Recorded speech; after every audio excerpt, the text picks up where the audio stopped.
really appreciate the attendance today. Looks like it's going to be really great, and I think that's fantastic. My name is John Chartrand. I am Director of Product Management at Team Informatics, and with me is Corey Berg, our Director of Marketing. And today we're going to be talking about our product, the Team Informatics Redaction Engine for Webcenter Content. But we're also going to be giving you a preview a little bit later of our other redaction offering that is in the cloud. Talk about the broad strokes, essentially the agenda for today. We're going to cover the broad strokes of what we mean when we talk about redaction and what we mean when we talk about the phrase PII. And then once we've gone through sort of the broad strokes of what we're hoping to accomplish, we're going to go through a couple of use cases, look at the configuration of the redaction engine, look at the reporting, and then do a little bit of a preview ahead, talk about what's coming for the product in the future, and as I said, take a look at another one of our offerings that also does redactions. So we're going to define some terms first so that we all know that we're on the same page. Commonly, the reference is to PII, and that stands for Personally Identifiable Information. And this really means any piece of data that can be used to personally identify a person. So that means a social security number, it means first name, last name, obviously, things like addresses, essentially data that we don't want getting out. But it also can be things like bank account numbers. It can be bank account balances. It can be a wide range of data that can be cobbled together to essentially identify someone when they don't want to be identified or when they shouldn't be able to be identified. The second term we're going to be using is OCR, and this is optical character recognition. OCR essentially is the process by which we pass an image of a document, so that is that there's no text, there's no fonting, there's nothing that's been written in Word. It is essentially just a picture of a document, and by a process of software we go through, and the software identifies the text out of the image, and it optically recognizes the characters. And this is what we use when documents have been scanned in, and we still need to identify material that's on it. And then the last term we're going to use is redaction. And pretty much everybody knows what a redaction is, but just so that we're clear, is this is the removal of information in context. The government tends to do this in a fairly often in that they need to protect sensitive information, both our information and governmental information. And the most common way is you see the black boxes that get drawn over materials. So that black box is what we call a redaction. Today when we talk, what we're going to be showing is Webcenter Content, and this is Oracle's Enterprise Content Management Platform. We're going to be discussing and showing very lightly Webcenter Capture and Oracle Forms Recognition. Capture is an engine for the scanning and intake of materials, the processing of them by Oracle Forms Recognition, which does the OCR. We talked about that term. Does the OCR and processing on those materials that came into Webcenter Capture, and then Capture hands that material off, including anything that's been extracted from that document to Webcenter Content.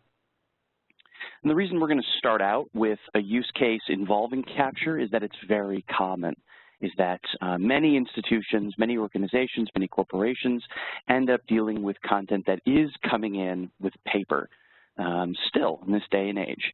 And so we need a method to be able to easily convert and extract information that's coming from paper, but also a method to be able to convert, process, and extract information from backlogs of digital content. And this is something that Webcenter Capture can do as well. So our primary use cases for today are going to be, first, a paper document, and this is the capture of a document with handwriting.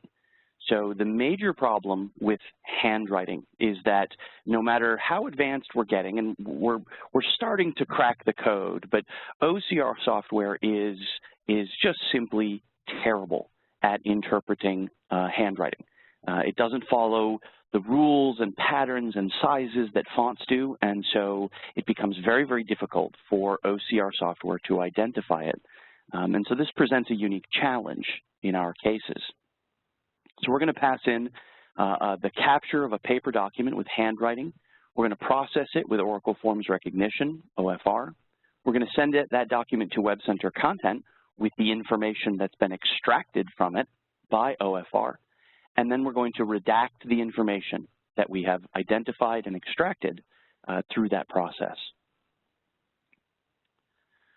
Our second use case is going to be digital documents. We're simply going to switch focuses from a presumed paper document with handwriting into a digital document. And this would be the far more common use case of PDFs, digital documents. And we're going to intake these digital documents directly into Webcenter Content. We're going to intake both full text and image-based documents, and I'll have examples of both of those to show you. And then we will process for redaction as defined in the Redaction Engine. So let's get to the demonstration.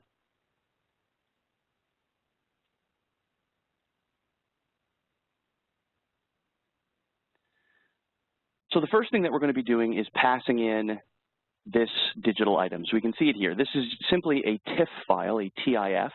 It is a scan of a paper document, and we can see that all the writing in it, all the information that's been filled in on Mickey Mouse's form here is all in handwriting. So it is going to be very, very difficult for an OCR system to identify that information. And this is really a strength of Oracle Forms Recognition and Webcenter Capture. So instead of showing the software and showing the process, because honestly, almost all of it is automated. The fact is we would be needing to stop and start the server at many points. The simplest method is to have simply taken a screen capture of the process. And here we see some of the learning, the education portion of OFR. And what we can see over here is that we have asked it to find a string. We've asked it to find SS #. And we've said what we want is the material that's to the right of it. And so it has done that. We see the orange outline of the information that it's identified. Now over here on the left, we can see what it has attempted to recognize from that, and it is just a mess. It has failed utterly to actually identify, to recognize what that text is. As simple as it is, because it doesn't follow rules for sizing perfectly, it can't interpret it. And so it has recognized very bad text. But the difference is, the point is that it has identified where that text is. And that's the really important characteristic, is that it has identified precisely where that text exists. And so when it finishes its processing, having identified where that text is on the document, thanks to the landmark that we configured, what it's going to do is extract that information as best it can. And here I'm going to show you, this is a sample XML of the extraction. So we can see that it has identified the landmark and it attempted to export the text, but more importantly, it has identified the location of that information. And simply, all it has to do is pass that information to Webcenter Content as metadata. And now we have the information that we need. So what I'm going to do is, this is Webcenter Content. This is one of two interfaces in Webcenter Content. This is called the native interface. It's used primarily for configuration access. And this is the content interface, the newer, more user-friendly interface. And this is what's going to be used by your users in everyday actions and interactions with the server. But because this would be happening in the background, this particular step, I'm going to check it in here using this interface. So let's go and select our original TIFF file, which we saw there, and we'll give it the document a title. And now what would be happening automatically is that OFR would be handing the coordinates into metadata. It would be doing it automatically when it checks in the document.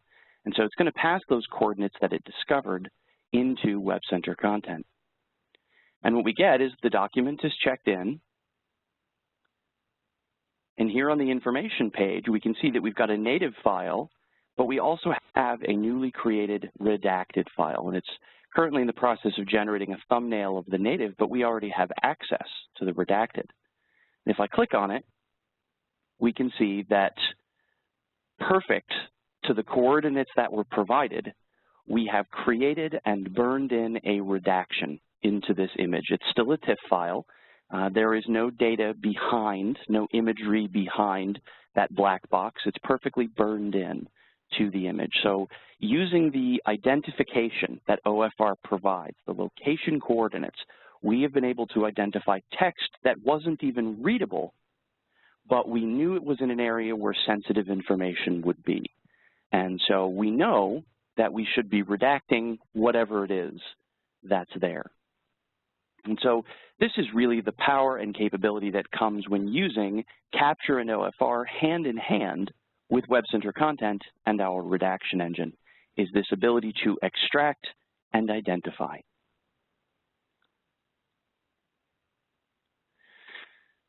So when it comes to the actual Redaction Engine, obviously we're going to need to do some configuration here. So we can access configuration through the administration panel, and we see Team Redaction Engine and configuration. Configuration panel is pretty simple. We first enable the ability to just turn on and off the engine at will. The second piece is what's called Redaction Sets. So we've got one redaction set that's been created. Within a redaction set, you identify several things. The first is the criteria for that set. So this is going to enable you to create an infinite number of sets, each one's with unique metadata that you want to action for that set. So for example, a document that is perhaps a security group of secure, but a doc type of human resources and a subtype of application. So you know you're going to get applications in from people, you know that they're going to meet those metadata criteria, and you know that you're going to have specific things that you need redacted off of those documents to make them safe. And you can create as many sets as you want, each one with unique and individual criteria that will match when the documents get checked in. The second piece of the set is the predefined redaction patterns. So what we've done is, this was an addition from version 1.0 to version 1.1, is that we discovered that there are several sets of patterns which, to be really complete, become really rather complex. And so we took the additional step of stepping up and developing and testing very, very complete expressions for these specific areas. So we've provided date, social security number, US telephone numbers, and financial amounts, and that includes international financial amounts. So the social security pattern essentially follows all of the rules that are set forth by the Social Security Administration. So a social security number or a number pattern that is perhaps 000-00-0000. Well, that fits the mold of a social security number, sure, but it isn't an actually valid social security number. Neither is 123-45-6789. It's a valid pattern, but an invalid number. And so our Social Security number pattern actually follows all of the rules of the Social Security Administration for matching Social Security numbers as they should be. Now, beyond those, we allow you to utilize your own regular expressions and simple expressions. So we allow you to establish patterns, and you can make them as simple or as complex as you like. We have four relatively simple patterns that we've entered in here. 2 are regular expressions, 2 are simple expressions. Simple expressions really simply allow you to replace the more complex nuances of regular expressions with kind of a more simplified nomenclature. Here we see we're using pound signs just to indicate numbers and dashes. So it's a very straightforward pattern, but you can also do things like just putting words in quotes, and you can even put multiple words in quotes, and it will search for them. So that makes it a very simple pattern. Knowing, however, that not everybody is a regular expression expert, and that regular expressions can be complex and difficult, we've built in a pattern engine for recognizing and checking the patterns. So if I take this and I remove the D from that and I check it, it's now no longer a valid regular expression. It doesn't meet the rules to be a regular expression, and so it's not going to process right. And so we want to warn you before you save your settings that this is in fact not a valid expression. If I add the D back and save it, there we go. So we can see that the patterns we've got are good. We've established our criteria. So if we check in a piece of content where the author is the name WebLogic and the security group is secure, that means it's going to get picked up by this redaction set. And we're going to be looking for these patterns within it, within the document, so that we can get them redacted. So I have several sample documents. The first is a full text PDF. So this is your standard, the normal type of PDF you're going to see. I can drag and select text within it. I could do the find feature and find words within it if I want. It's considered, that's the term for it, is a full text PDF. The text is there and visible and actionable. So I'm going to switch to the other interface now, the content interface, to show. And we see our sample TIFF that we checked in there has now appeared in our listing with a nice thumbnail. So we're going to do the first one here, samples, redaction, full text. Okay. And we can check on our metadata on our check-in. It is secure, and I am the author, WebLogic. And we don't need to change anything, so we can just leave it the way it is and upload. So we get it immediately, is available, and let's look at the preview screen for this. And we can see that the item is in generation phase. This means it's generating the thumbnail still, but it's available to us. But we also note that we have a redacted rendition that's available to us as well. So we can click on that and view, and we can see that patterns that have matched have been redacted. We do get a watermark because until it's purchased, we use the evaluation version of the library. But these redactions are burned in. These are not overlaid boxes on the text. There is no text behind the redaction. There's nothing to select. There's nothing to find. There's nothing that's available there to be pulled out. That text is fully redacted and the redaction is burned in. So now you've got both versions of the document available to you through the content management system. And I'll note that we haven't set up any custom security in this system because everybody's use cases are a little bit different in terms of security, but it's a very simple matter to tweak the security so that perhaps some people have access to the native and some people only have access to the redacted version.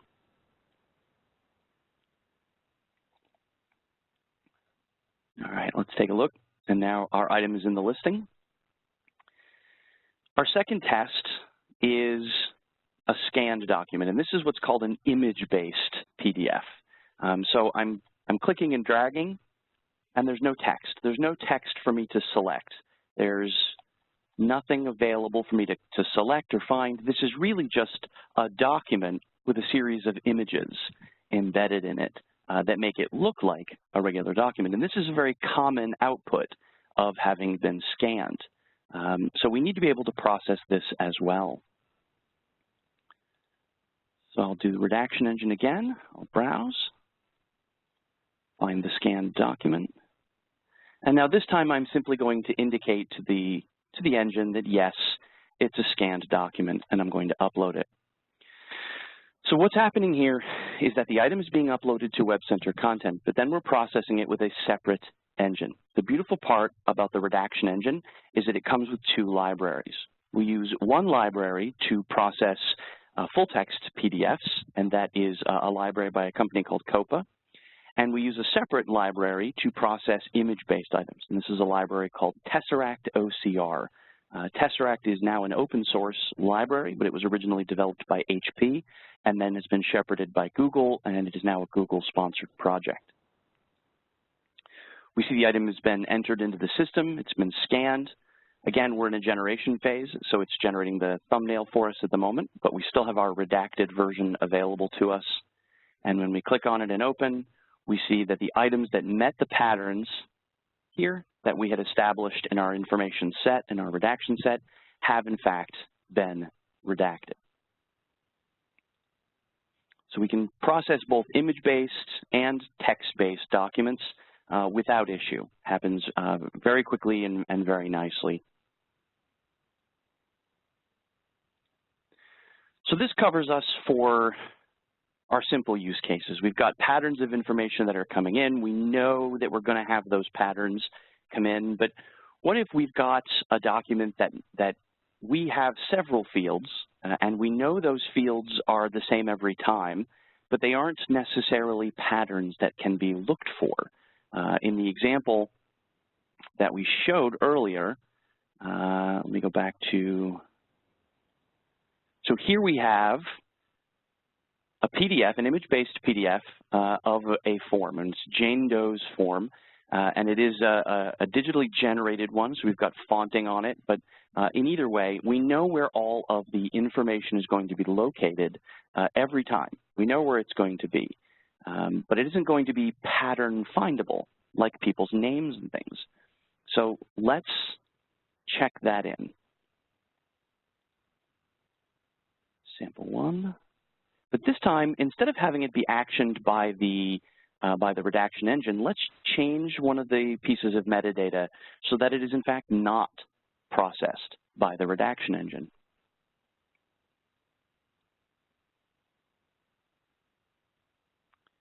So here we go. Our item is available, and it's in Webcenter Content, and it's currently having the web viewable version generated on it. And we can see in the preview here that the document is in and it looks good. Let's try and reload so we get the preview generated.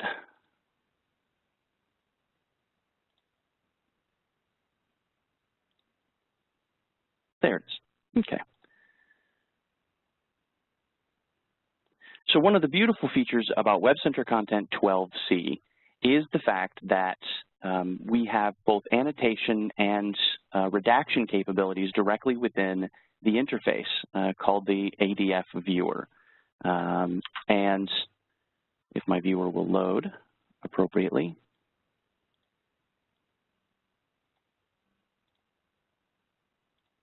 All right, let's try that one again.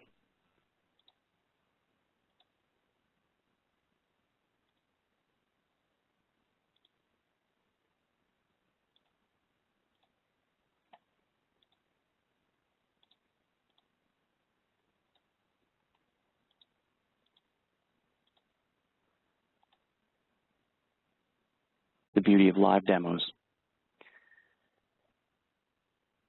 So we have the ability through the viewer to do both annotations and redactions, and this is the annotation menu. So let's zoom in on a piece of text here, and we can do this as many times as we want, but let's zoom in on the Social Security number. And then let's draw in a redaction. So we'll go down here, we'll choose Redact, and now it allows us to draw a redaction. We're going to reposition it so it's where we want it, and we're going to extend it so that it covers the full, save. Okay, so now we've drawn in our redaction to this, but instead of simply regenerating the document, we're going to go to the Redactions tab over here, and we're going to save this as a redaction template. So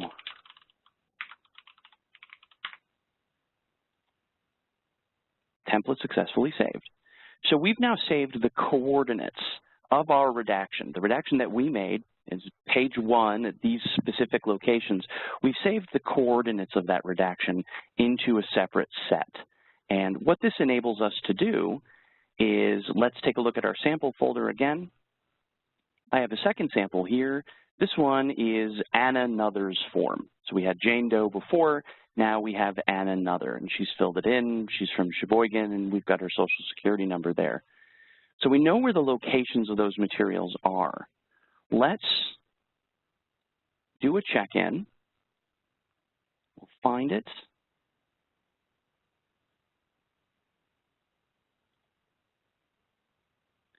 And we're going to choose a redaction template this time. So I'll even change the security group so that we know the Redaction Engine isn't actioning on this item. The metadata for this item does not meet the Redaction Set criteria, but we have established a redaction template on this item instead.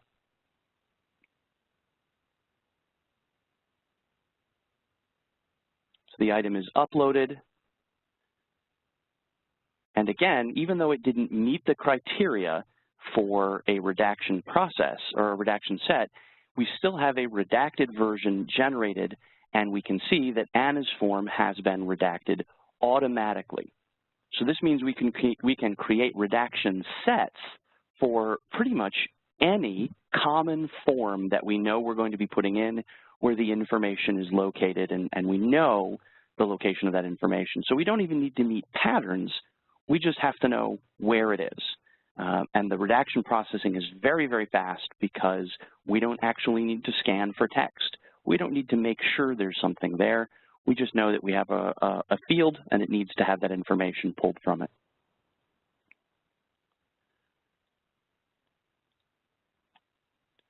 So the last piece that I'd like to show of the Redaction Engine is one of the pieces that I find the most important, and this is the Redaction Reports. And so one of the things that we've done is every single action within the, last 24 hours. Every single action within the Redaction Engine is logged, every single one, even within a single document. So what we're keeping track of is every document that comes in. We're keeping track of every redaction that happens, and in fact, the pattern that was matched to make that redaction. So we can tell that within 6401, there were a number of redactions that ended up being actioned when this item went in on the 28th. And so for each one of those, we have a log of the redaction. We don't keep the text that was redacted because that'd be a little counterintuitive to keep sensitive information in a separate location. But in the background, we are also storing the coordinates for that information. So it provides us some latitude later on. These reports are fully exportable, so they can be saved as a separate content item for later auditing if you want. So we can create entire workflows and audit flows around this information to make sure that we have a record of all of the automation that's happening with this tool, because we know it's very important to be able to go back and verify what was done and when it was done on what.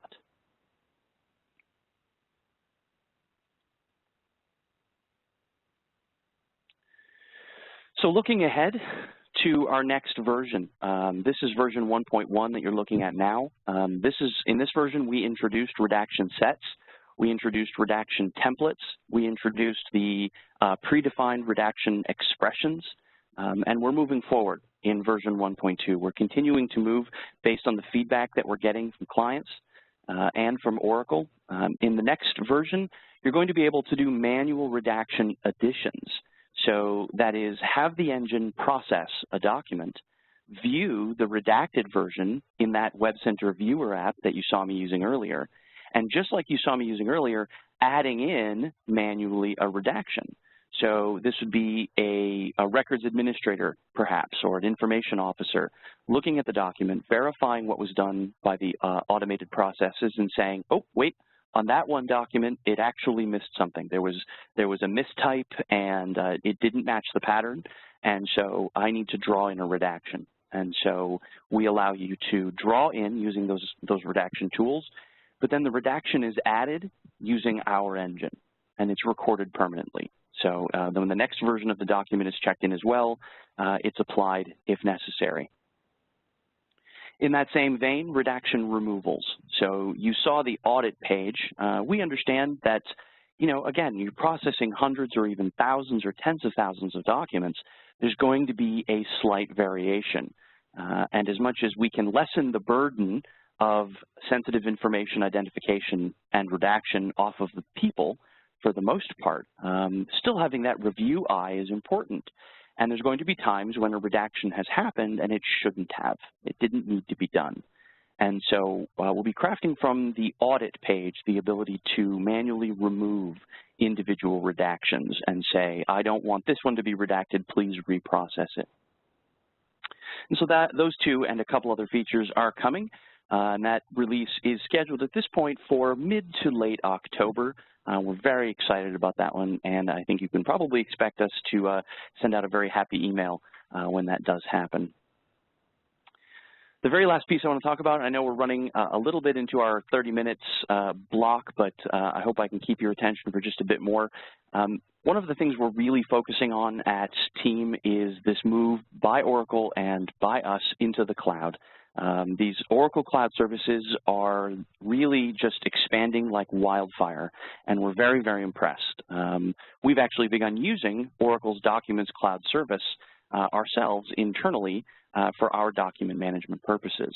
And so Oracle's goal is really to create a system of content management light in the cloud, making it accessible to people. And this is what they've done with Documents Cloud Service. And one of the projects that we're working on right now is to abstract the work that we're doing in Webcenter Content in a major application like Webcenter Content and abstract it out to be a pluggable service into Documents Cloud Service. And so we've done this in the same way we have already released a component to enhance the custom metadata features in Documents Cloud Service. We're doing the same thing with redaction, with sensitive information identification and redaction. So when you've installed the custom application into Documents Cloud Service, we allow you to customize it. You log into our custom administration panel. And again, instead of creating redaction sets when it comes to Documents Cloud Service, we allow you to create what's called information arenas. Follows the same pattern though. An arena might be human resources. And within an arena, you'll have several information sets. This would be, an information set would be like an application. And within the information set, you have patterns. And again, we allow you to create regular expressions and simple expressions and define them how you see fit for each individual information arena. When it comes to actually redacting and submitting the documents, you can redact individual items. Here we can see in this folder, we've got the exact same two documents that I used, the full text and scanned item that I was using earlier. And we can see that we load the preview, and this is the unredacted version of the item. Everything is accessible both individually, so we can right-click and choose More and apply redaction, or at the folder level. So I can choose an entire folder of items and choose Apply Redaction. When I apply the redaction, I have the option to choose my information set and my information arena. I'll choose the webinar and the sample documents, and I get to choose which of those items that it has scanned from that folder that I wish to submit. At this point, the items are individually being processed by either library. So if they're processed by the full text library and it doesn't generate anything, it then hands it over to the image-based library to have it process. This is a very handy individual piece of logic to have going on here. Once it's finished scanning, we see that it identifies the matches that have been found and allows us to choose, in fact, which individual redactions we wish to action or not action. I'm, in fact, just going to process the two items. We get live feedback as those items are processed, and when the processing is finished, the items are simply uploaded into Documents Cloud Service. And we just see these new items added as _redacted. We are going to have the option to overwrite the original with a second version of the item if you so choose. But for now, in the demonstration, we're just doing a second item with redacted. And then obviously the item that gets redacted, when we open it and take a look, we can see that just like the item in Webcenter Content, the items have been redacted that matched the patterns that we established. This feature will be available for Documents Cloud Service. It's an add-on to Documents Cloud Service, but will be available starting Monday. So if you're interested in that or interested in Documents Cloud Service, let us know. And that's it for our demonstration. I apologize for going a few minutes over the 30 minutes. Are there any questions at this point? Corey, if we could unmute people or allow them to submit questions through the chat feature.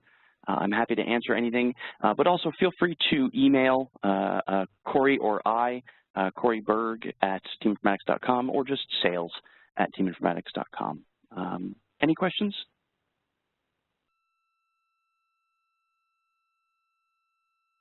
Okay. I'll take silence as golden.